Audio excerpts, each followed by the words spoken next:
Nas antigas margens do Mediterrâneo, erguia-se um farol de conhecimento, um monumento à ambição humana de compreender o universo, a grande biblioteca de Alexandria. Mais do que um mero repositório de rolos, era o coração pulsante do mundo intelectual, um lugar onde as maiores mentes se reuniam para debater, descobrir e registrar a sabedoria acumulada da humanidade. A sua destruição, um evento que se desenrolou ao longo de séculos, é frequentemente lamentada como uma das maiores tragédias culturais da história. Perdemos incontáveis obras de literatura, história, ciência e filosofia. Mas e se a maior perda não tiver sido os pergaminhos que queimaram, mas sim uma forma de pensar, uma fortaleza mental que nos teria protegido contra o caos do mundo? E se a chave para reconstruir essa fortaleza interior estivesse numa filosofia nascida nas ruas movimentadas de Atenas, quase na mesma época? Esta é a história não apenas do que foi perdido em Alexandria,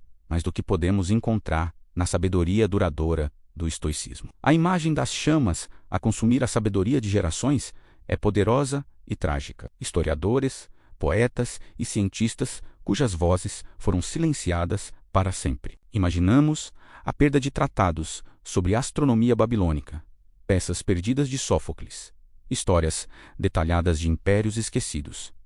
A perda é, sem dúvida, imensa. No entanto, focar apenas nos objetos físicos perdidos é ver apenas metade da história. A verdadeira catástrofe de Alexandria pode ter sido a perda de uma mentalidade que valorizava o conhecimento não como uma coleção externa, mas como uma estrutura interna, uma bússola para a alma. Simultaneamente, no pórtico pintado, o Stoa Poikile de Atenas, um filósofo chamado Zenão de Cítio, estava a ensinar uma doutrina radicalmente diferente, uma filosofia forjada na adversidade, que ensinava que a verdadeira riqueza não reside em posses, bibliotecas ou reconhecimento externo, mas dentro de nós.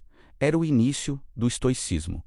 Os estoicos não eram meros acadêmicos. Eram homens de ação, políticos, soldados, escravos e até imperadores. A sua filosofia não era um exercício intelectual abstrato, mas um guia prático para viver uma vida boa, ou seja, uma vida de virtude e tranquilidade, independentemente das circunstâncias externas. O princípio fundamental do estoicismo é a dicotomia do controle. Simplificando, ensina-nos a distinguir entre o que podemos controlar e o que não podemos. Não controlamos o tempo, a economia, as ações dos outros ou o facto de uma biblioteca poder arder. O que controlamos são os nossos próprios pensamentos, os nossos julgamentos, as nossas respostas e as nossas ações. Epicteto, um filósofo estoico que começou a vida como escravo, resumiu de forma brilhante: o que realmente nos assusta e nos desespera não são os acontecimentos externos em si, mas a maneira como pensamos sobre eles.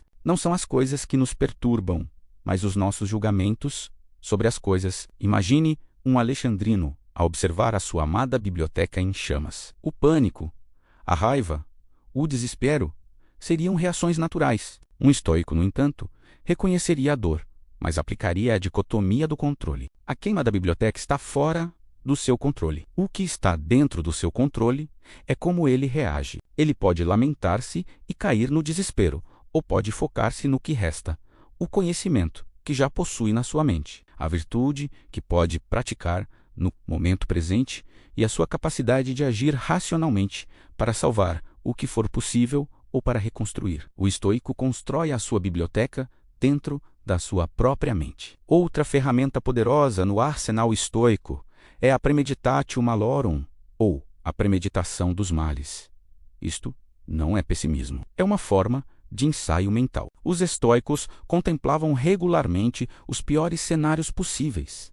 A perda de riqueza, de saúde, de entes queridos, até mesmo da própria vida. O objetivo não era viver com medo, mas sim remover o choque e o pânico quando a adversidade inevitavelmente surgisse. Ao imaginar a perda da sua biblioteca pessoal, um estoico preparava-se emocionalmente. Se o desastre acontecesse, ele já o teria vivido na sua mente 1000 vezes. A perda ainda seria dolorosa, mas não paralisante. Ele estaria pronto para agir com clareza e coragem. Sêneca, um dos mais famosos estoicos, conselheiro do imperador Nero, escreveu extensivamente sobre isso. Apesar da sua imensa riqueza e poder, ele praticava regularmente a pobreza, dormindo em chão duro e comendo refeições simples, para se lembrar de que a felicidade não dependia do luxo. Ele estava a trinner-se para a perda, construindo uma resiliência que nenhuma fortuna externa poderia garantir. O coração da cosmologia estoica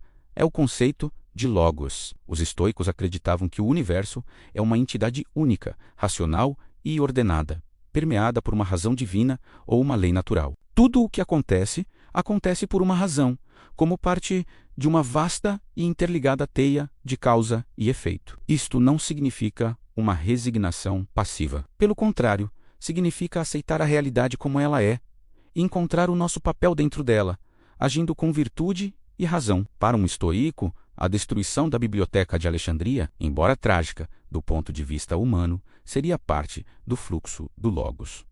O seu dever não seria amaldiçoar o destino, mas compreender o seu lugar neste novo cenário e agir de acordo com a natureza, que para os humanos é agir racionalmente e socialmente. É a aceitação serena do que não pode ser mudado, combinada com a determinação feroz de agir virtuosamente naquilo que pode. A história do estoicismo é contada através das vidas dos seus praticantes. Não é uma filosofia de torres de marfim. Vejamos as suas figuras mais proeminentes. Sêneca, o homem mais rico de Roma, enfrentou o exílio e, por fim, uma ordem de suicídio do seu antigo pupilo, o imperador Nero. Ele enfrentou a morte com uma calma e dignidade que se tornaram lendárias, consolando seus amigos e familiares até ao fim, uma demonstração final da sua filosofia. Depois, temos Epicteto, nascido escravo, com uma perna aleijada pelo seu mestre. Ele conquistou a liberdade não apenas legal, mas, mais importante, a liberdade interior. Ele ensinou que ninguém pode verdadeiramente escravizar a tua mente a menos que tu o permitas. A sua filosofia é um testemunho poderoso da capacidade do espírito humano de transcender as circunstâncias mais terríveis. E, finalmente, no auge do poder, temos Marco Aurélio, o imperador filósofo. No seu diário pessoal, conhecido hoje como Meditações, vemos um dos homens mais poderosos do mundo a lutar diariamente para ser uma pessoa melhor. Ele lidou com guerras, pragas, traições e a dor da perda pessoal, tudo enquanto governava um vasto império. Todas as manhãs, ele lembrava-se de que encontraria pessoas intrometidas, ingratas e arrogantes, não para se irritar com elas, mas para se lembrar do seu próprio dever de agir com razão e compaixão, de ser a rocha calma no meio da tempestade. Esses homens, separados por estatuto social, riqueza e circunstâncias, estavam unidos por uma compreensão comum.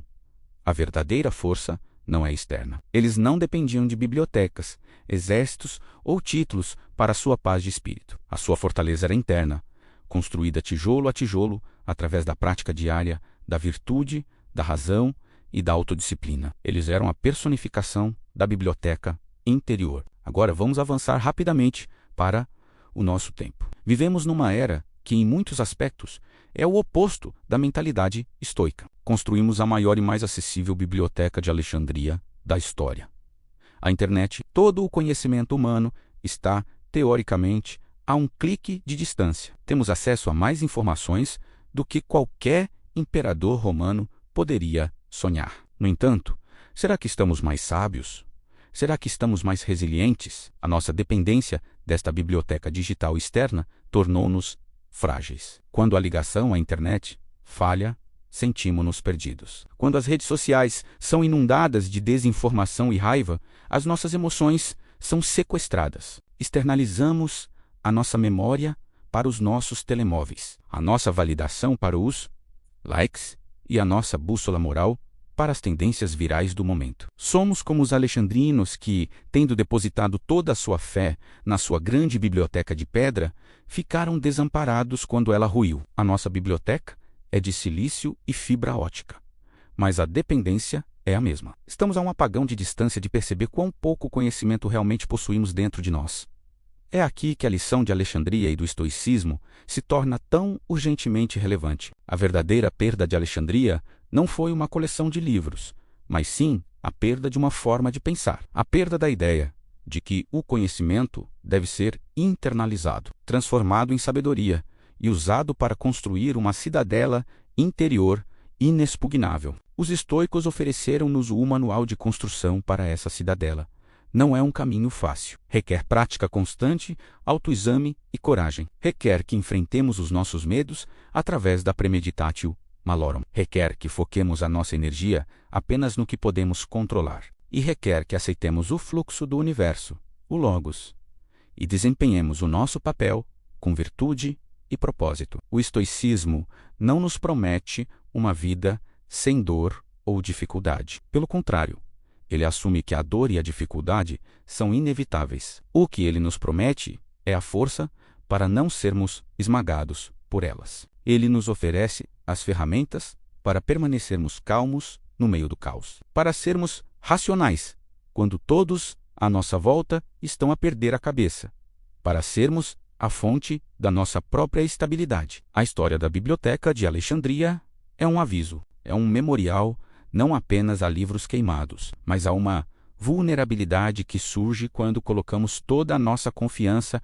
em estruturas externas. A história do estoicismo, por outro lado, é um guia, é um mapa para construir algo que nenhuma chama pode tocar. Nenhum tirano pode apreender, e nenhuma falha tecnológica pode apagar uma mente bem ordenada, um caráter virtuoso e uma alma resiliente. No nosso mundo caótico e em constante mudança, talvez a lição mais importante não seja como construir bibliotecas maiores, mas como nos tornarmos as bibliotecas vivas que o mundo desesperadamente precisa. O conhecimento dos estoicos não foi perdido nas chamas. Ele sobreviveu, gravado nas ações e nos escritos daqueles que o viveram. E hoje, ele espera por nós, pronto para nos ajudar a navegar nas tempestades da nossa própria era. Obrigado por assistirem. Se este mergulho na história e na filosofia ressoou convosco, não se esqueçam de subscrever para mais conteúdo. Até a próxima!